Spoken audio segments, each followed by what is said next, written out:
Bonjour à tous et j'espère que vous allez tous très bien. Et aujourd'hui, nous allons parler d'un club de foot, de l'histoire de ce club de foot, qui se présente sur son site officiel comme étant la plus grande histoire de tous les temps. Vous l'avez vu sur la miniature, nous allons parler de Manchester United. Ce club majeur de la ville de Manchester en Angleterre a été fondé en 1878. Son premier nom est Newton East Lyre. Comme presque tous les clubs de foot, ses premières années sont amateurs et il deviendra professionnel en 1885. Leurs premières années sont difficiles autant financièrement que sportivement, et il faut attendre 1892 pour qu'ils atteignent la première ligue. Leurs soucis financiers vont s'arranger avec l'arrivée de John Henry Davis, un brasseur anglais.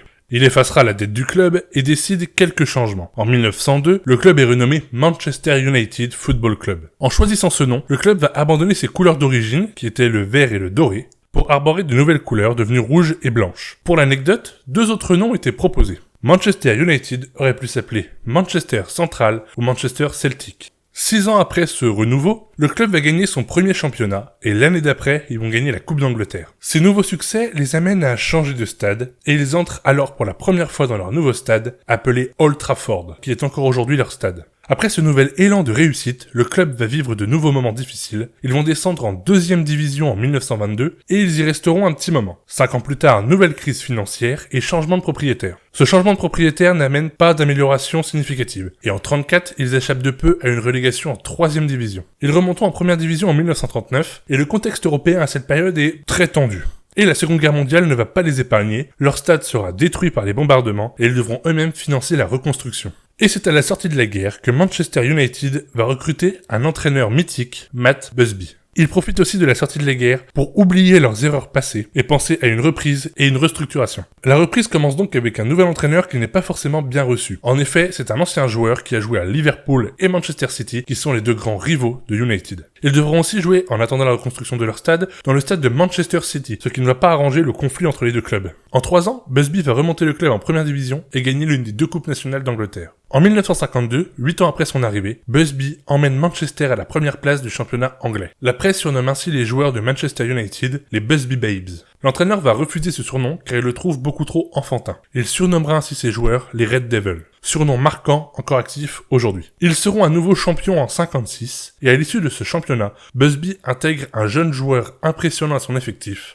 Il s'agit de Bobby Charlton. Il remporte le championnat encore une fois en 57 et le nouvel objectif du club est la Ligue des Champions. Ils se qualifieront contre l'Étoile Rouge de Belgrade pour les demi-finales, mais la fête va être très courte. Le trajet retour est sans doute la page la plus sombre de l'histoire de ce club. Leur avion ne rentrera pas. Il s'arrêtera à l'aéroport de Munich le 6 février 58 à 10h09, avec un drame qui emportera 21 vies et 7 joueurs de Manchester. Cet accident a eu lieu à cause d'une défaillance moteur qui l'empêche de redécoller correctement. Ce drame va choquer les supporters, dirigeants du club, familles des joueurs et tous les Anglais. Le lourd bilan de ce drame aurait pu être pire sans le gardien de but, Harry Gregg, qui sauvera de l'accident une mère et son enfant ainsi que 2 de ses coéquipiers. Une musique sera écrite par des supporters sur le drame, je vous mets un lien en description.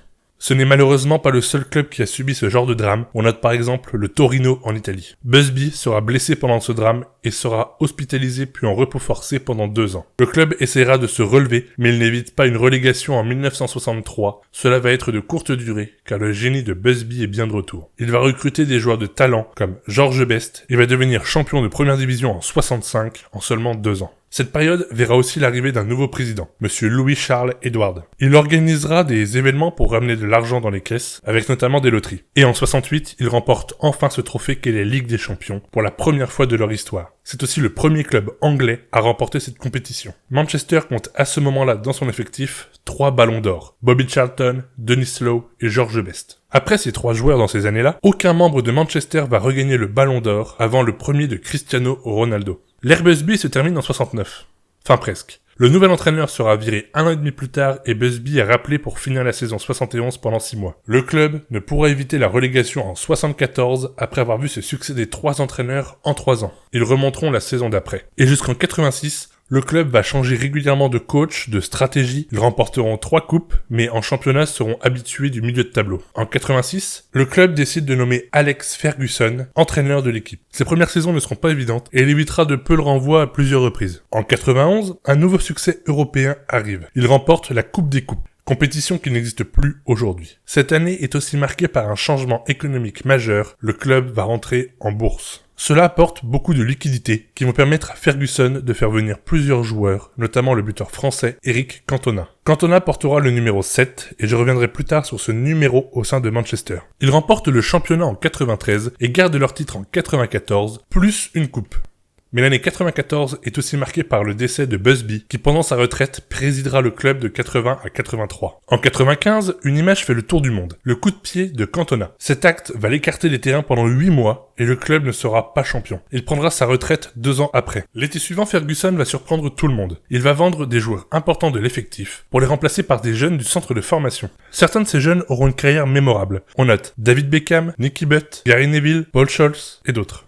Stratégie surprenante, mais payante, puisque le club va refaire le doublé Coupe Championnat en 96 et remporte à nouveau le championnat en 97. Ils seront détrônés par Arsenal en 98, entraîné par le français Arsène Wenger. La saison 98-99 est par contre la plus marquante de l'histoire du club, sportivement parlant. Il remporte la Ligue des Champions, le championnat et la Coupe d'Angleterre. Triplé très rare dans l'histoire du football. Je vais résumer assez brièvement les années 2000 de Ferguson, qui seront ornées de 6 championnats, 2 coupes, une Ligue des Champions, une Coupe du Monde des clubs, et cela avec des grands joueurs historiques comme Ryan Giggs, Peter Schmeichel, Rio Ferdinand, Cristiano Ronaldo et d'autres.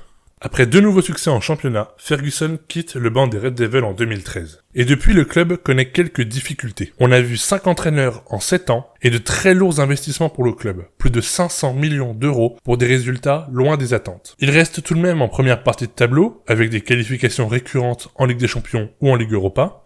Un jour peut-être, le club retrouvera la première marche du podium. Et comme dit précédemment, je vais revenir un peu sur ce numéro 7. Numéro de maillot souvent été donné aux meilleurs joueurs de Manchester. Il représente un numéro que l'on donne à un leader technique, un leader charismatique, la tête d'affiche du club. Parmi les joueurs majeurs qui l'ont eu, on note Ronaldo, Beckham, Cantona, Robson, George Best et plein d'autres. Avec les difficultés actuelles, beaucoup de joueurs ont essayé de porter ce numéro, mais sans le succès voulu. On remarque ainsi Alexis Sanchez, Memphis Depay, Angel Di Maria ou encore Antonio Valencia. Tout amateur de football espère un jour revoir un grand joueur porter ce numéro. Et voilà, le hors-série touche à sa fin. J'espère qu'il vous a plu. Et moi je vous dis à bientôt pour une nouvelle vidéo. J'invite à liker, t'abonner, partager et me rejoindre sur les réseaux sociaux.